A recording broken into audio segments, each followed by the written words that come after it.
Alright, what's up everybody? Today we're going to go over the updates that they have coming for Surreal Wetland and just base updates and let you know my thoughts on them. Let's get right into it.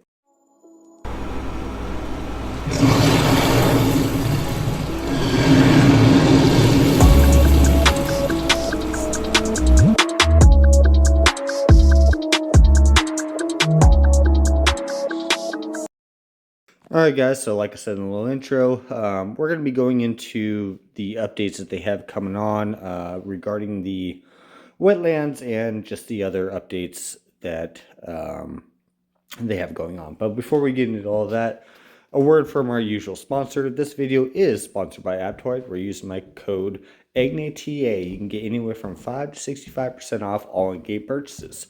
This is a great way to be able to save a little bit of money, and you'll be able to help me out as well. But it more importantly is saving yourself some money. You can get mostly if you build up your account, you can get like any new insect or ant for right around $150 to $200, which is a damn sight better than the $300 to $350 that it usually costs. So again, that's using AppToy. It's only available for Android right now. You can get 5 to 65% off all in-game purchases. It also would help if you hit the like, subscribe, leave a comment. Lets me know what kind of content you guys like. A full description of how to use the AppToy shit will be down in the description down below, as well as a link to the Discord where you can jump in. We have occasional voice calls there, but it's just a great community that you can go and talk in, get your questions answered and such. Also, on top of that, Ash is recruiting. So if you want to, you're more than welcome. We're in 351 right now. We're more than welcome to take on some people. We got some fun chats going on right now about how given the dragon and everything else. So, all right. So let's get into the real meat and potatoes of this. All right. So we'll go with the Botland updates first. I'm really kind of mad because they're giving a clover to the second wave of people that went in after they do some improvements and stuff. I think it's kind of bullshit because we went in as kind of the guinea pigs and we didn't get jack shit. In fact, they said that they're going to give back, what was it, 80%? I went in with 9G honeydew. That is not 80% of my resources back. So I've been fighting about that as well. But anyway, let's get into the rest of the stuff. Wrong one.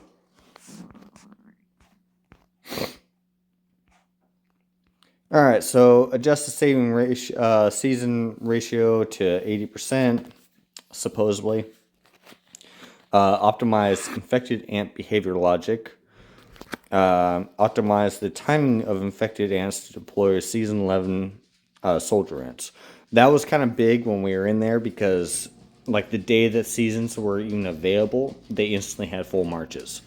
So hopefully that means that they adjusted it to where it's a few days after and they got like half a march like we do. Kind of doubt it though.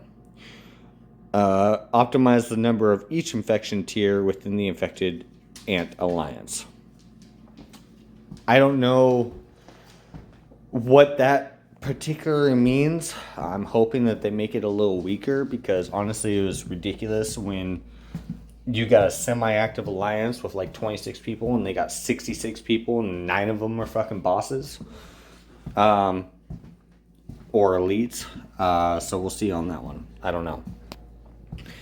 Optimize the type and behavior of infected ants, such as the number of boss tier infected ants in battle. Okay, so hopefully that means that they will reduce that.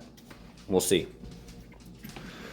Optimized infected ants alliance tower building logic, such as reducing the distance between ruler and wonder that triggers the infected ants to build towers and attack the ruler, extending the time intervals before infected ants can start building their next alliance tower after one of their towers is demolished. Okay, so the reducing the time is great, But honestly, reducing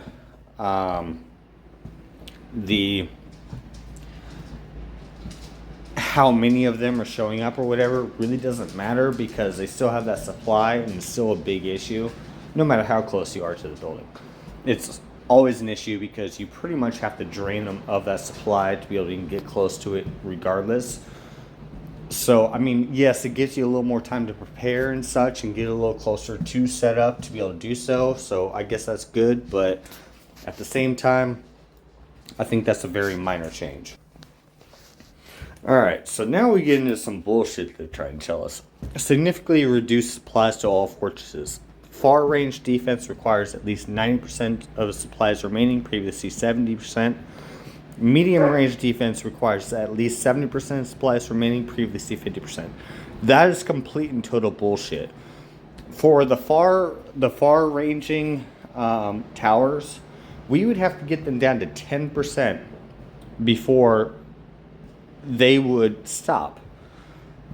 Which you would say that's 90% or whatever, but when you have nothing else, like you've knocked out everything else, they don't even have anything connected to it, and they're still being able to supply it, something's wrong there.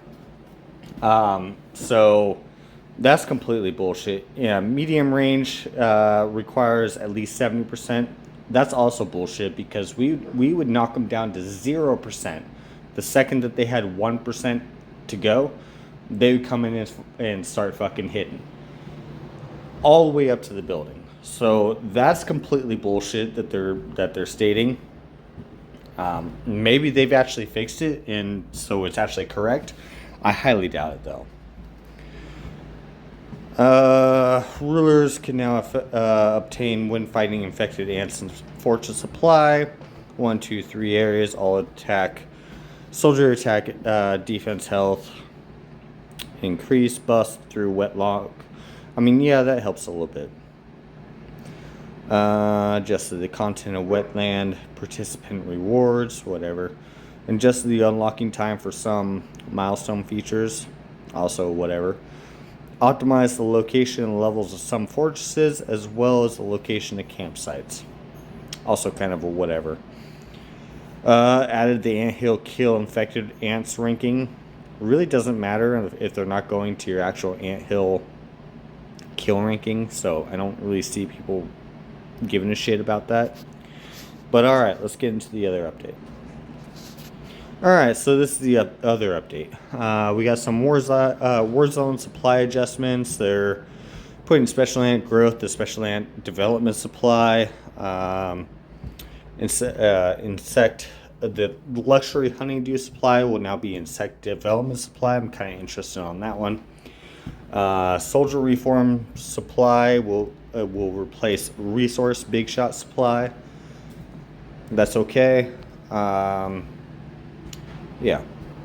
And then they have new insect growth plans that will put in the rainbow scarab, the gladiator mantis, and the I can't pronounce this, Paramecia. So that's actually good. On one of my accounts, I plan on getting that for that account, so that's kind of nice. It's kind of a shot in the face to those that spent so much to be able to get it. But it is what it is, and this game's just going to keep on developing. New special ant growth plan.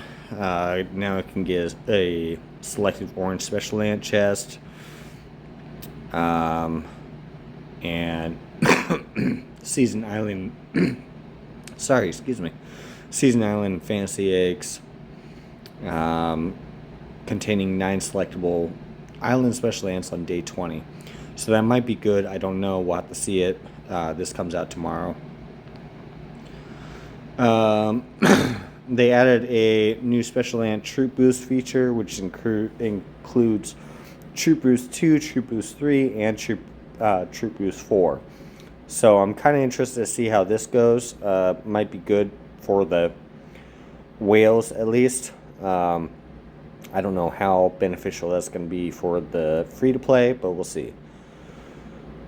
Then they got basically what looks to be like a new cave challenge, to where, like, as you're upgrading a bunch of special lands and stuff, you can further boost them with some great must or whatever in the seeker habitat. I'm hoping that is also a building, so that some of us have a building that we can upgrade.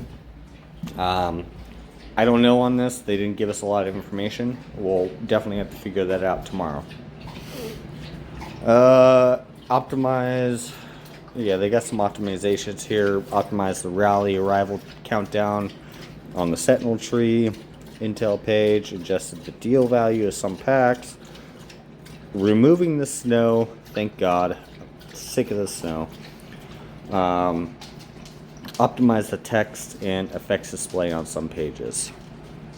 Then they got some bug fixes where they were not updated right. Yada yada. But alright, that's pretty much sums it up. Overall, as far as the wetlands updates, I don't think it's worth it going back to it still. I think that they don't have their shit together, and they're trying to get people to go back for a second time. That's why they're offering the Clover now. I'm a little upset that they didn't offer it the first time. They've offered it the first time on every other island but this one. And they're just trying to get people to go back, because I don't think that they know how to fix it, because it's a mess. As far as the other updates, I think that they're positive for the most part. I won't really know until we can actually see them. But we'll see. Hopefully they are. Anyway, Eggnay out. We'll see you in the next one.